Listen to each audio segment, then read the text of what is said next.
Hello everyone, welcome to another video from Fantasy Football Scout. Hello if you're watching live on YouTube, hello if you're watching a bit later on, and hello if you're watching on the podcast version as well. I am on my own today, it's just me. I don't do too many streams on my own, so it's just going to be me waffling on for probably about half an hour or so, looking at some of the double game week 25 targets now that the double game week has been announced. And it's a bit of a disappointing double game week. I was hoping for a few more teams to be involved. It's just Manchester United and Brighton. So we're going to have a look at how they're performing generally this season and over the last six, their best players and how they're looking in terms of likelihood of getting points. And you can see from my face, I'm not entirely convinced that there's any incredible options, but we'll try and make the best that we can out of it. If you're in the chat, feel free to drop in any questions, keep me company. We can make this nice and interactive. I've got some stats to talk about, but I've also got the ability to screen share. So if you want me to dive into anything in a bit more detail, or there's questions you want to ask, then I can use the Fantasy Football Scout members area to do so. And obviously, if you're enjoying the stats that are being presented, consider signing up to the members area because you can do it all yourself. I've set up loads of tables and I've been spent the morning going through them all to try and work out who we need to be bringing in. So let's start. So the first thing I did was I just looked at all players in every position for the whole season. So this is the top 10 on the screen, all players, all matches. So right at the top, filtered by minutes per goal, expected goal involvement is of course Mo Salah, 98.2. So he's expected to have something just over once a game. Obviously he massively overperforms that because he's got so many goals. He gets more than a goal involvement every game, or at least one every game. So he's obviously overperforming. Next is Calvert-Lewin, 103, which is quite interesting. His early season form was really good, but he hasn't really tailed off in terms of this XGI since he's come back. We'll see in a second. His stats are still really good since he's returned. Then you've got Mahrez, always at the top of these lists. Never really plays enough. Only played 841 minutes this season, so not really an option for us. Then you've got Jota. Then you've got Sterling. Creeping up the list is Daka. Really nice, 126 minutes per expected goal involvement.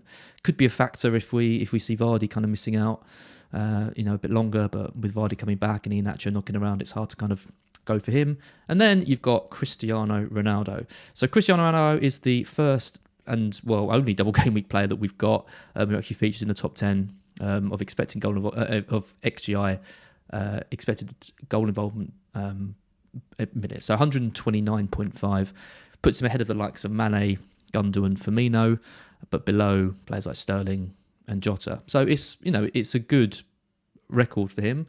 If you've got him, you can expect something from him just over every match and a bit. He's been quite poor lately, but over the season he's been doing well. You've got to go right the way down to 39th to find the best performing Brighton player. That is my best friend Neil Maupay. That's 201.8. So you're expecting something from him kind of one every 2 games or just over that. Not incredible. He's got 79 points this season, which is pretty poor, I think, for a striker who scores, who plays for a good side, who are doing well this season. He's not even at the 100-point mark yet. 26 shots in the box, nearly a Freudian slip there, which actually isn't too bad. It's the same. It's a few less than someone like Sterling. It's half the amount though that like Ronaldo and Mane have. He's on par with kind of like Gundogan, but it's not awful. Touching the penalty area 80.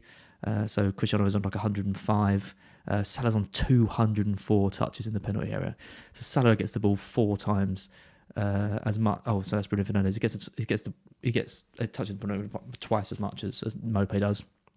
An expected goal involvement of 7.41, which is like kind of okay. But I mean, Maupay's there, but we're seeing a sec. It's not been particularly good for him sort of recently. Bruno Fernandes, though, I mean, this season, if you're thinking about bringing Bruno Fernandes in, he is 48th on the list. So he is expected. His minutes per XGI are 213.2. He is below so many players. It's just absolutely ridiculous. 57 chances created is one of the highest in the league, interestingly enough.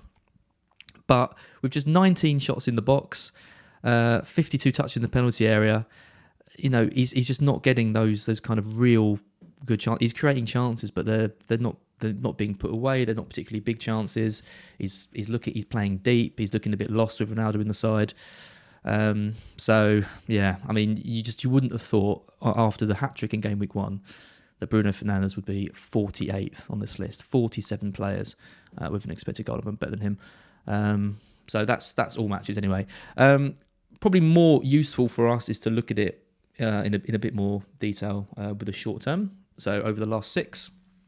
So if you look at the top 10 over the last 6 games, there is not a single Manchester United or Brighton player featuring in the kind of the top 10. So Kane is actually top. So another premium player. When everyone's moving for the likes of De Bruyne, Salah's coming back, Fernandes, it's actually Kane who's at the top. Minutes per XG of 93.3, which is about the same as what Salah's averaging over the whole season. So really, really good numbers from him. Edouard, really, really popular, especially for people going on wild cards. He's been scoring loads of points lately. Palace have got a good run. They're looking good. He's second on the list, 95.2. Looks an absolute bargain at 6.5 million. Created 6 chances as well, which is really nice. You've got Son, obviously been out for a little while, but still featuring really highly on this list, and because of the games he did play. 101.2 minutes per XGI, and then you're looking at there's quite a big drop off after that, down to Sterling 123.9, Bowen 135.3. You got Moore, Antonio, Rafinha, my mate Martinelli, and Trent. So where is the first double game week player? Well, the first double game week player is Bruno Fernandes, and he comes in at 14th, which actually is quite encouraging, right? Because he was like 49th or whatever he was all season. But over the last 6, he's 14th in terms of his minutes per XGI. Obviously, yeah, he got the big return in the double game week. Bit of a fortuitous free kick, I'd say. Since Martinez dropped it into the goal. But then obviously got the assist as well. One of those when Ronaldo was on the pitch, which everyone is saying could be better for him. But Ronaldo's back. Ronaldo's not that far off Fernandes. Given that Ronaldo has been... I've watched the majority of United games and I have not been impressed even slightly with Ronaldo. It looks to me like he's just, he just looks completely isolated up front. He's not getting the ball. He's getting frustrated, throwing tantrums when he gets taken off. He kind of assisted the assister on one of the Brentford goals where he chested it down, which was really nice. Obviously got the massive amounts of quality there, but it's not been that impressive. In terms of shots inside the box, he's at 15, which is... he was like kind of one of the league leaders for that. That hasn't really changed too much. Kane's at the top with 20. He's beating the likes of Edouard, Son, Sterling, Bowen, Antonio, all on kind of 10 to 12. So he's still getting the shots inside the box. He's still having loads of touch in the penalty area. 38 is only bettered by 2 players, I believe, which is Sterling and Kane. So still getting the ball in dangerous areas. But his expected goal involvement at 3.52 is kind of it's within the top 10 basically. I mean, a lot of that does stem from the Burnley game. I think United were really good in that Burnley match. They've been poor in almost every other game I've seen them play, other than the second half of the Brentford game. So they got the win against West Ham. Last minute winner, looks okay defensively, but attacking wise, it just hasn't really been clicking for them. So you never really know what kind of Man U is gonna turn up, and that is frustrating. You've got to go down to 20th for a Brighton player, and that is McAllister, who a lot of people went for on the double game week, sort of everyone getting a bit overexcited, I think, and going for double game week players. So McAllister came in. I think he got an assist. I think he was the highest scoring Brighton player in that match. He's created 12 chances, which is actually better than any player in the top 10, even more than Alexander-Arnold, who's got 11.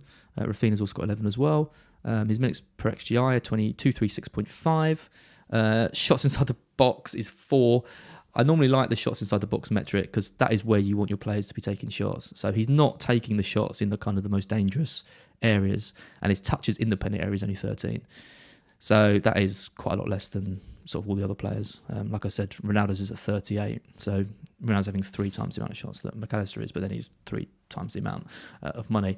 I'm not totally convinced on On McAllister, I'm going to be honest, I'm not totally convinced on any Brighton players that we should be bringing in. I think the Watford game, particularly from an attacking point of view, is interesting. Now Hodgson's in. I think we're expecting him to tighten them up a little bit. I mean, they can't get any worse defensively. Hodgson is a very good, organised, structured manager. That's going to be the thing that he prioritises. So Brighton are going to be into that match, with and Hodgson had a bit of time to work with that team. And then Brighton are going to United, who, I wouldn't be surprised if Brighton scored a goal, but realistically, how many they're going to get. So I think you're relying on players that aren't reliable in an attacking team to score against what could be an improved Watford side and a United side who probably won't give up too many clean chances. So, yeah, McAllister, based on the last 6, is the one you want to be getting. But I think you can probably do better, especially given that Brighton have a blank as well. So that is the stats so far. Again, let me just check the chat. If there's any questions about any of this, let me know. There's a few mentions about Mahrez. Bernardo Santos says Mahrez was actually playing quite well before he left for AFCON. He was. I wonder if Pep was kind of just using him as much as he could before he went away. Also, Foden, I think, had a bit of an injury. It's like Sterling's back now. Foden's playing. De Bruyne's back. Grealish is back. I can see Mahrez not playing. I mean, who does he displace out of those? I mean, Sterling's been playing really well. Pep really favours Grealish on the left as well. He's brought him back in. So, I mean, he's maybe the likely one that could move out. Maybe Sterling goes to the left and Mahrez comes back in. And then you've got De Bruyne and Foden kind of interchanging for the false 9. I mean, that could happen. But I wouldn't be too surprised to see Grealish keep his place. Andy Mack, what about Brighton defence? Yes, we will talk about Brighton defence in a bit. That might be the way to go. We're sloppy though. We do concede stupid goals. There's a reason why Sanchez isn't scoring that highly as a goalkeeper this season. The underlying stats are good. He just doesn't make any saves. He doesn't really need to, but they always find a way to score a goal. He's not a keeper who I would be looking to own in the long term. I think you can do better. I think De Gea and Ramsdale are much better picks, personally. Patar, Bilarski, De Bruyne won't stop killing it. He's in the zone again. Yep. It's interesting that De Bruyne doesn't feature on this list, given how well he's doing. You've actually got to go down quite far to find De Bruyne. I think he's below McAllister, for example. McAllister's in 20th. So De Bruyne is in 24th. So 24th for minutes per expected goal involvement. He's taking long range shots. He's kind of creating chances from nothing. He's scoring well. He's a bit of a stats buster, I sense, just because he's so accurate with what he does. I really like De Bruyne. If I had De Bruyne, I certainly would be selling him for Salah or Fernandes until City have played Norwich and until I'm going to be avoiding Salah, I think, until after the Burnley match, which is a bit worrying. But I definitely wouldn't be selling De Bruyne. Fernandes is a bit of a 50-50, but De Bruyne I'd definitely be keeping. Stephen Duthie, considering avoiding the double in 25 except for Sanchez. Yeah, I wanted to do this video because obviously the double Gameweek announcement is big, but I think it's going to be a pretty dry one. I don't think we need to rip our teams apart to be bringing in these players, as we see. I think even United's games against Southampton and Brighton aren't amazing. I mean, I can see they're not bad. Southampton and Brighton on paper are two decent fixtures, right? But they're not pushovers, and United aren't playing that well. So I can't see United scoring 3 goals in that, in either of those games. Jacob Griffin, love the content. Always a highlight seeing on the FPL show. Thank you very much. I started in Game Week 2 and I'm ranked 12.5k. Blimey. Imagine if you started Game Week 1. You'd be right up to about 3k, like me. Humble brag. No, very, very impressive. How come you started in Game Week 2? Just didn't really know about it or forgot to set your team up? But yeah, very, very impressive stuff. Let's have a look, see if there's any more people in the chat. Multi Leville, what is the best centre-back aside Dunk from Brighton? Well, Burns a really interesting one because he's obviously been linked with Newcastle. He's a boyhood Newcastle fan. I think the fee was about 9 million, which I think is just completely insulting for a man of his quality. I don't think he's first choice. First choice is Dunk. Well, you could say Duffy, but I mean it's definitely Duncan and Webster, and then one of Veltman or Duffy come in. I mean, Burns been playing so well though that I wouldn't be surprised to see him keep his place, with Veltman probably dropping out. So yeah, I mean, out of those two, it's if you're not going for Dunk, it's probably Webster. Webster's your safest bet at 4.5. Burn could be sold. If Newcastle swap the bids and double it or triple it, he is the kind of backup centre back. His contract doesn't run out until end of next year. End of next year though. So next June. So we don't need to sell him, but if a big enough offer comes in, then they might consider it. Darkest Shadow, what do you think of Greenwood? Yep, we're going to talk about that in just a second. Actually, that's a very nice segue. So here we have the Manchester United player stats over the last 6, again filtered by minutes per XGI. Top of the list is Rashford. So just 4 appearances over the last 6. He's played the least minutes of everyone apart from Phil Jones, which is crazy given how good Rashford is as a player. He scored 2 goals over that time in just 5 shots, so really, really high shot accuracy there. Created no chances. The only kind of like attacking player not to have created a chance, but does have the best minutes per expected goal of them. So he's had the biggest chances basically. But exact time played 173 minutes is so low.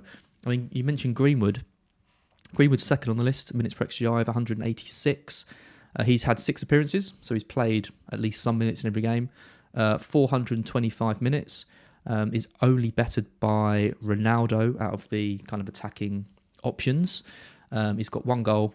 He's had 16 shots, which is only bettered by Ronaldo, and he's created 4 chances, which isn't too bad. But Fred's got 8, so sweet that what you want.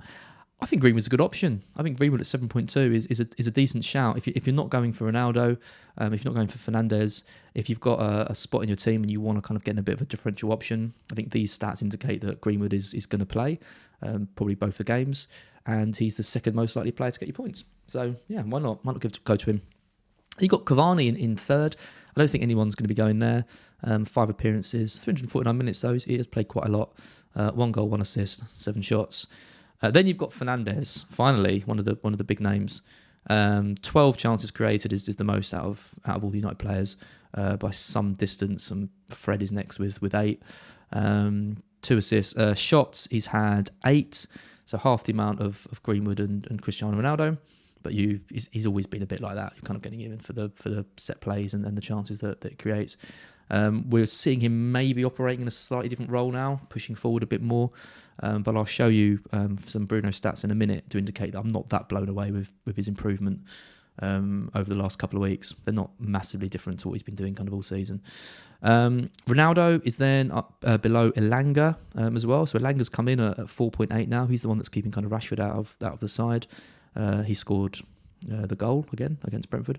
And then you've got Ronaldo sandwiched between Elanga and Fred. So for 12.5 million, it's a bit disappointing to see Ronaldo this low down the list. If you're purely looking at these kind of stats, you'd wonder why anyone would go for Ronaldo over Greenwood, because Greenwood is better in terms of minutes per XGI. He's having the same amount of shots pretty much. He's scored the same amount of goals, and he's played almost the same amount of minutes. So everyone's kind of going to be clamouring to get Ronaldo in, but I think you might be able to get away with Greenwood as a bit of a punt. He might be someone, if you believe in these stats, that could do quite well. And if you're having to make sort of -4s, -8s to get Ronaldo in, it might be Greenwood that's the better option. Looking down the list, looking at defence, for example, the first defender that features here is Telles. Expected goal of 455.7. The fullbacks just aren't really looking likely to get points. The one good thing about Telles is he has created 5 chances, which is the same amount as Dalot as well. So that's more than the likes of Rashford, Greenwood, Cavani. I'm not totally convinced on the fullbacks. I think if you've got De Gea, you're fine. But with Shaw knocking about, Wan-Bissaka, I don't think the fullbacks are there for investment. And I mean, then if you're going down to like Maguire, I've always associated with being, a target from set plays. He's big, strong, he's got a big forehead to smash the ball in. He hasn't had a single shot. He's created 1 chance, no goals, no assists. Okay, he's only played 306 minutes, but I don't think they're looking to really target him from corners. So he's someone that I'd definitely avoid. I think if you're going to buy into the defence and not get De Gea, then I think it's probably Dalot that you want to get. But I'm not entirely sure he's going to play both games. So my advice would be to avoid. Alex NG, Greenwood is a trap. Yeah, well, everyone said that at the start of the season. didn't they? But he wasn't. He did quite well for a bit. Yeah, I mean, you're just trying to find a player that that no one else really gets. I think pretty much everyone's going to have Ronaldo. You're going to be brave going to a double game week without Ronaldo, I think. And if you believe in double game weeks, they're a bit like Christmas. Then you need to find players that look encouraging, and at least Greenwood's stats are encouraging with tables like this. So he might not get anything. I'm not suggesting that everyone rushes out and buys him, but the point of this video is to kind of look at targets that might do well over those periods. And I didn't actually realise that Greenwood's stats were this good and that he'd played this many minutes. So there's something like this which can help you kind of make your decision. Summer F, what would you do if you had no United player, Kane in the team, and the exact funds to get Salah? I prefer Kane over Ronaldo long term, so I don't know if I should spend 2 extra transfers. I think if I was using a transfer, I would be getting Salah in as a kind of a long term move. If I was on the wild card, I would probably go for Ronaldo and then have someone like a De Bruyne in place that I could move to Salah.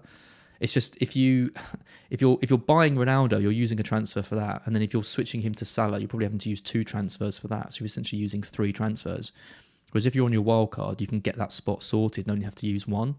So it's just about kind of forward planning. I think you've got Salah, you've got De Bruyne, Fernandes, and Ronaldo, all there as viable sort of good options. But realistically, you want to be able to have a way of getting Salah back. I think you can avoid him for this Leicester game, especially if Egypt get to the final.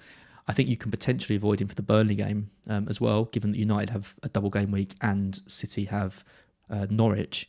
But after that, you need to get him in. You need to get him in for the next game.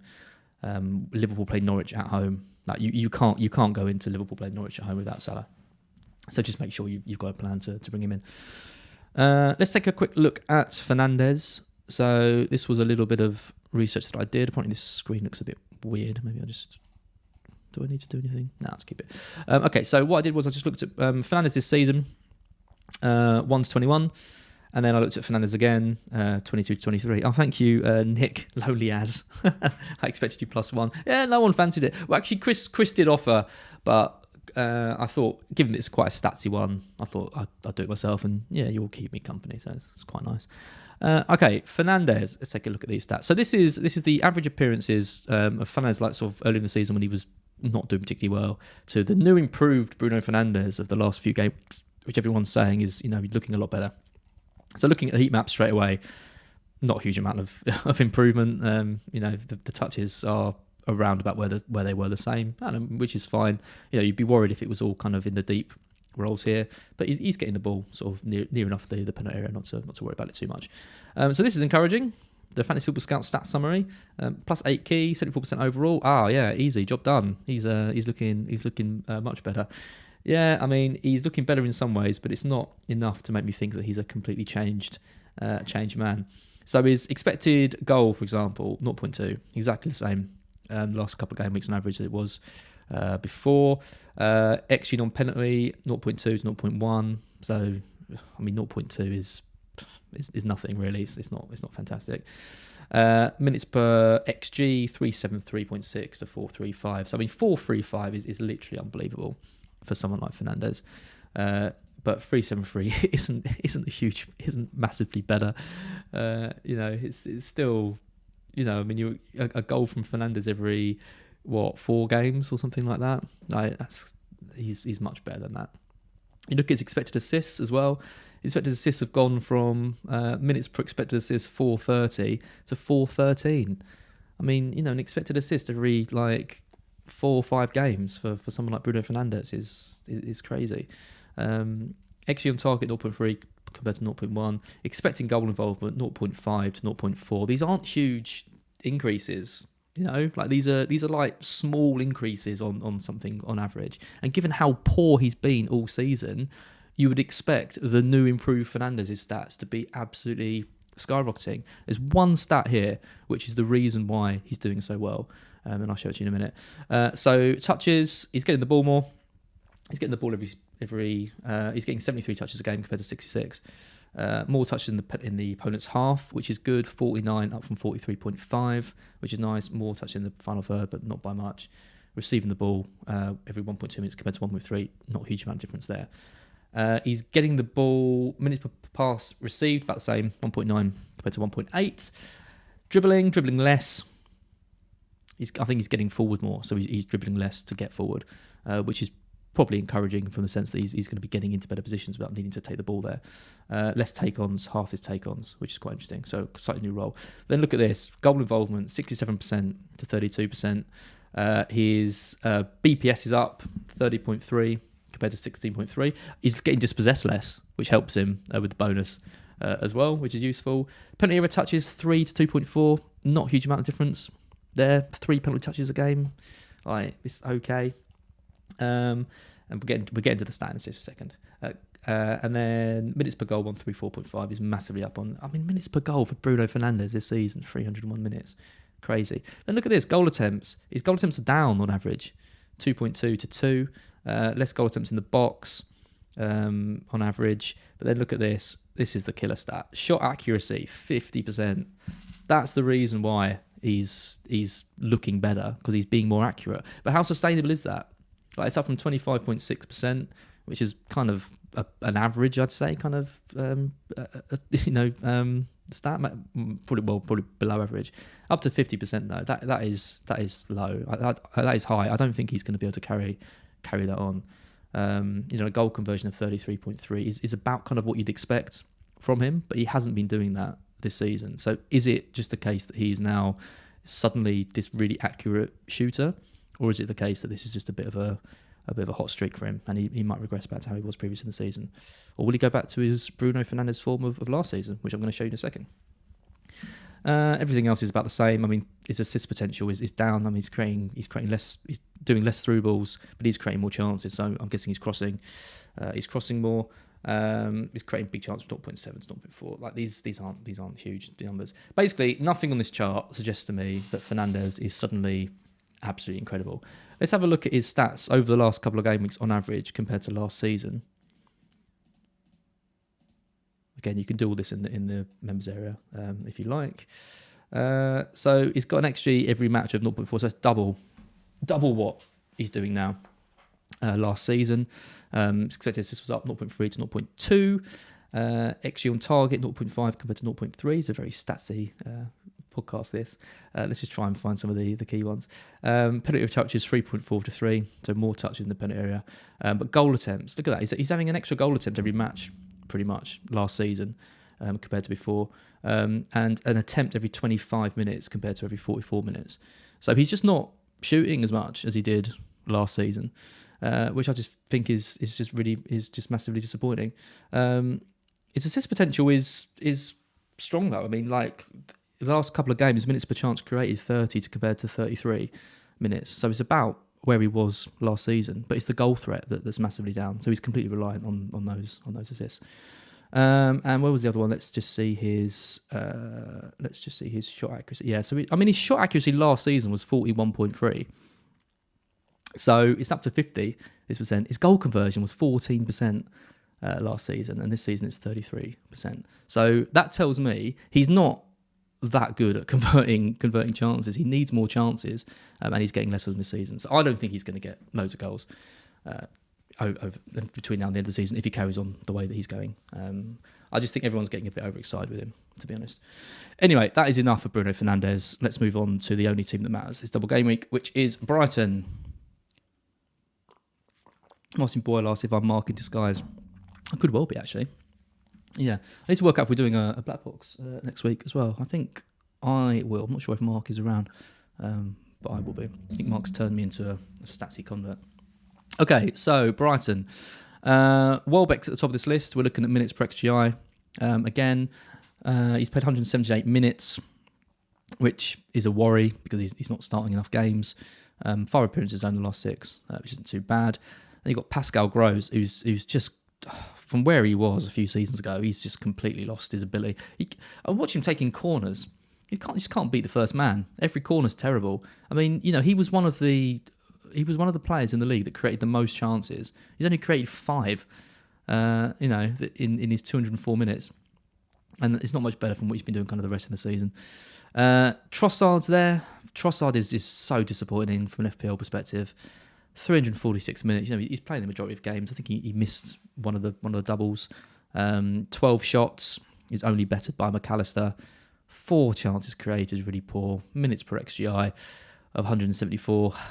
I just wouldn't be going there. Next is McAllister. 539 minutes played. So he has played the most of all of our outfield players over the last 6. 16 shots, which is the most. 12 chances created, which is the best.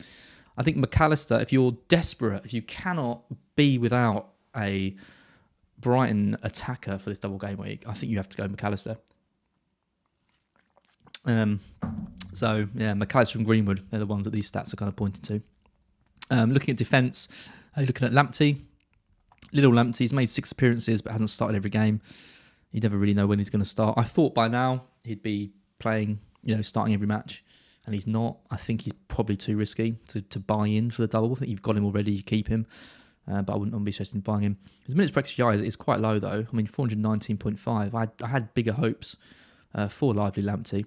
He's only created 3 chances, which is the same as like Mwepu and one more than like Moda. It's not that amazing. And he's not really having too many shots either, only 4 shots. I was hoping to see him higher on the list, so I could justify bringing him in. He is higher than Mope, though. Mope is right down the list. I just honestly don't buy Mope. If you take one thing from this video, just don't buy him. You're going to get stuck with him. You don't want him. I would so much rather have Edouard than Mope. I just cannot put into words how much I would suggest you buy Edouard over Mope. He's a better player. He's playing for a more attacking team. He hasn't got a blank. They've got good fixtures. He's in form. He's scoring goals. Just don't do it yourself. Just you can thank me later when you haven't bought him, but I don't even want your thanks. I don't want any praise. Just give me a nod in the street or something. Just don't buy him. You don't need him. And then looking at the other players, I mean, one of the players I'm really disappointed to see so low down this is Cucurella, because I'd say if you're not buying Lamptey and you're trying to buy into the defence, Cucurella is the one to get. But I mean, a minutes per XGI of 1125 is like 3rd worst out of the whole Brighton team. 7 chances created isn't bad, but honestly, I've watched every Brighton game. He doesn't create many chances. I think this is. I'm not entirely sure what's classed as a chance created, but I wouldn't say that Cucurella has created any particularly good chances, except for the header that was scored where he got the assist for. So I think 7 chances created is pretty generous, actually. And when you look at the minutes per XGI, I think they're even saying that the chances he'd created have been pretty minor ones. Because if he had 7 chances created and they were good chances, his XGI would be much higher. So yeah, I can't believe I'm saying this, but out of Brighton, the only player that I'd be looking to buy would be a McAllister. And I'm not looking to buy him, just for the record. But if you really want one, then yeah, he's probably the guy to go for. Okay, I'm only on 34 minutes. They do go quite quickly, these solos. It's just me rambling on for ages. I'm sorry if you get bored of them. I know I did do a lot of stats on Fernandes. There's 350 of you watching, so it can't be that bad. Nuclear Atoms asks, why isn't Potter playing Welbeck the full 90? I wonder if he's being managed a bit like Lamptey is. I think Welbeck's coming off the bench quite a lot. I think he's only started 1 game since he came back, and then he was subbed off after 61 minutes. It's being used as a bit of an impact sub. You can't go there. I mean, just looking at his minutes now, 45 against Brentford, 10 against Chelsea, and he got the goal. Didn't play against Everton, 17 minutes against Palace, 61 against Chelsea again where he started, and then 28 minutes against Leicester. You can't buy him. He's too risky. You can't really buy any of them. Don't buy Trossard. He'll disappoint you. Go for McAllister if you have to get one. Right, let's have a look at the team stats defence. So what I did here was just grab some arrows just to point out what teams are playing. Obviously, the blue ones are Brighton's opponents, the red ones are United's opponents. What is interesting about United's opponents, Southampton and Brighton, is I wasn't entirely sure what to filter by. In the end, I filtered by shots conceded inside the box. So it's like the kind of most dangerous place in which you kind of conceded chances. Bottom of the list is West Ham. They've conceded the most shots inside the box over the last 6. Then you've got kind of some of the other likely defences: Brentford, Norwich, Leicester, Everyone's expecting that. And you've got Manchester United, who are fifth. Fifth from bottom is in they've conceded 51 shots inside the box over 6 matches, which is absolutely nuts. You're looking at like, 8 or 9 shots inside the box every game. That's crazy.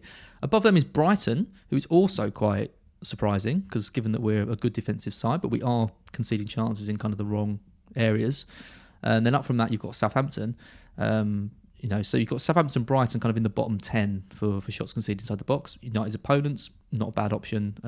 If you're bringing in Ronaldo, Greenwood or Fernandes, I think those stats are quite encouraging from an attacking point of view, that they're not actually as good defensively as a lot of people think they are. I don't think United are capable of scoring 3 or 4 goals against these sides, but it does tell me that I think they're going to get a couple across both games. So I think the United attackers are viable. If these stats were reversed and you saw Southampton, Brighton right at the top, I might even be suggesting that people go without any United players at all. What is interesting though is Watford.